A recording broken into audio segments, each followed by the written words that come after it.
Welcome to the Thoughtful Leader podcast. My name is Ben Brearley. I'm a leadership coach and the founder of Thoughtful Leader.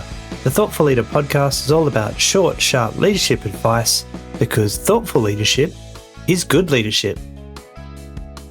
Welcome to episode 254 of the Thoughtful Leader podcast. In this episode, we're going to talk about career conversations and why you should be having them with your people. It's something that a lot of leaders seem to overlook or don't seem to have time for. But today I'm going to go through some of the benefits and why we should be taking the time to do this with our team. So let's get into this episode right now. Now, with the fast pace of our busy workplaces, it's common to rush through the week. We don't have time for the optional stuff because we've got to get production up or that deliverable out. However, I feel that this can be a missed opportunity, especially when it comes to having a career conversation with a team member.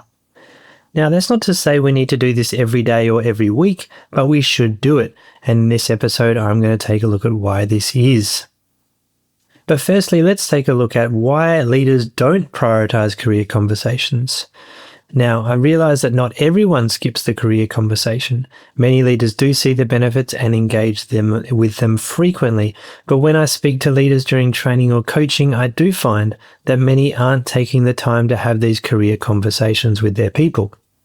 Now, here are some of the common reasons why many leaders don't seem to put them at the top of the priority list.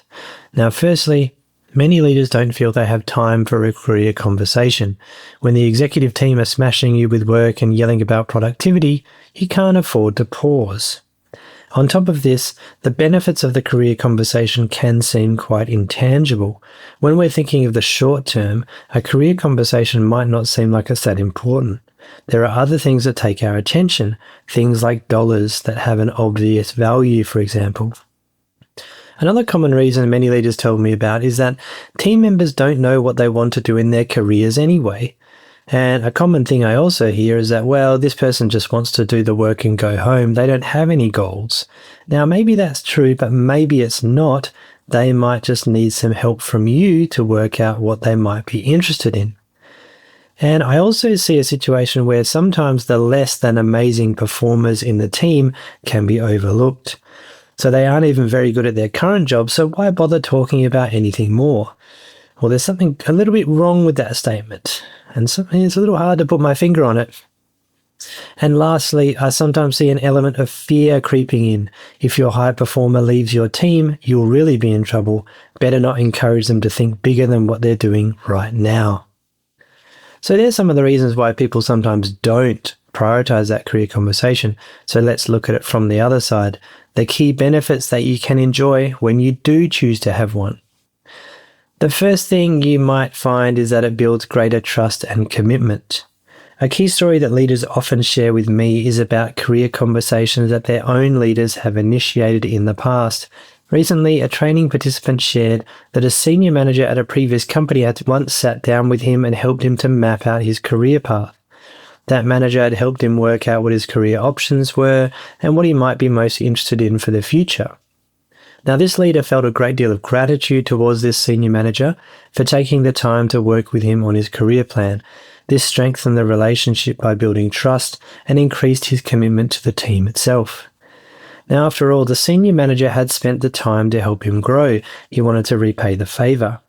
And he's telling this story in front of a room full of people, so it surely made a big impact on him.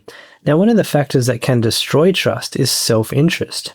That is, if you seem like you're just interested in your own goals or priorities, you'll decrease trust. Now, remember that taking the time for a career conversation with someone else is the opposite of self-interest. It's showing interest in another person's journey, which is a powerful display of leadership. The second thing you can get out of a career conversation is increased motivation. So greater trust and commitment is one thing, but I believe a career conversation can significantly improve motivation too. Now, having a sense of purpose is a key aspect of motivation and one that Daniel Pink talks about in his book Drive. I'll put a link to that in the show notes page, which today will be thoughtfulleader.com/254. And what do you think brings a sense of purpose better than having a solid career direction and steps to get there?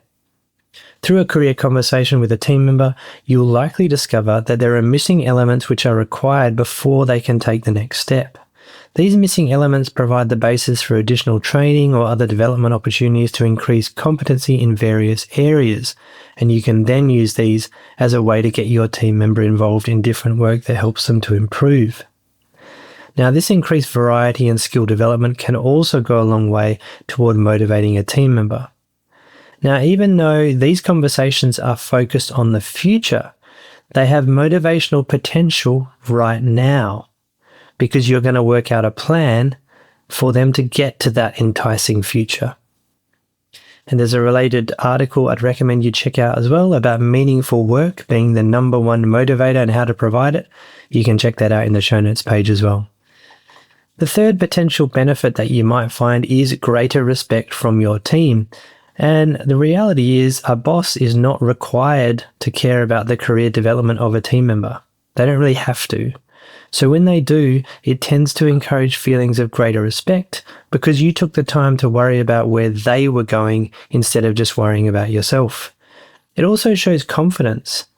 Self-assured leaders aren't scared if their team members want to take their role one day. It's only natural that they want to step up. So if you want to build a succession plan in your team, you're going to need people to take your role. Why not someone who is already in your team? Okay, so the all-important bit here now is, okay, how do you have a career conversation? Because some people don't have them because they're not sure what to do. And if you've never had a career conversation, it can be confusing knowing where to start. So here are a few tips to help you have them with your team members. The first thing I'd suggest is to do it separately. Instead of mixing a career conversation with work-related status update conversations, make it a separate discussion. This means it isn't just an afterthought, but something you're willing to spend some real time on. The second thing I'd recommend is be prepared for someone to tell you, I don't know what I want to do. I've found that many people don't really think about their career direction, and one reason for this is that nobody ever asked them about it. Be prepared for your team member not to be sure about where they want to head straight away, and that's okay. The next thing I'd suggest is to encourage thinking. Career direction can be daunting as there are lots of potential options. Simply asking the question gets your team member thinking about it. You can probe deeper with different questions like, what do you like most about your current role? So you dig into the specific types of work that they like. Now, whose role in the company or elsewhere looks interesting to you is another good question, because they might see some senior people who are doing things they'd like to be doing. And another question you can ask is, what are you doing when time has flown by without you really noticing?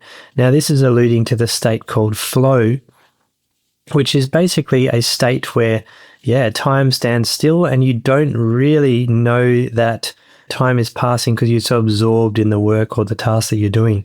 So that can be another sign of an area where you're passionate about. The next thing I'd suggest to help have a career conversation is not be afraid to look outside. And it's silly to assume that opportunities only exist within your company. Encourage your team member to look at other companies or industries as well. Now, also look for transferable skills. Just because your team member does one thing now, it doesn't mean it has to stay that way. Find which skills are transferable, which may also align with other roles or careers. Number 6 on the list is don't go it alone. You don't need to be the only one helping with your team member's career direction. Other senior people outside of your area might be doing some good things that your team member may be interested in too, so using your network to connect them can be a good idea. Another thing you can try to do is to pick the gaps. You can identify the gaps that need to be filled to get to where the team member wants to go. This could include skills, qualifications, experience, knowledge, or even confidence. Then what you want to do is you want to use these gaps, build them into a development plan for the team member, and this could include special projects, training, or other means to improve skills and knowledge. Another thing I'd suggest is not to take ownership. While it's important for you to engage in career conversations, it's not your career. Make it clear that the ownership of the direction and the plan lies with the team member, not with you. Of course, you will be there to provide support. But it's not your career direction, it's theirs. And a last one I'd suggest, number 10 on the list here, is I would suggest not trying to rush it all and get it done in one conversation, because it's very common to hear people say, well, I don't know what I want to do. I haven't thought about it. So what you want to do is have conversations to help them start thinking. And then maybe you'll say, look, have a think about it over the next couple of weeks. We'll meet again and we'll discuss it further once you've had a bit of a chance to reflect on it. So that can be a useful way to go about it as well. Don't rush the process. Don't expect them to know straight away. Get them thinking, and then they were more likely to come up with some ideas in their own time as well. So career conversations can sometimes be seen as optional and things that we don't have time for right now because there's other things that are important. But the benefits of a career conversation are not just for the future. They have real motivational benefits right here and now. So why not start today? You could be missing an opportunity if you don't. And I'd love to hear what you think about this topic. What tips do you have for having career conversations with your people?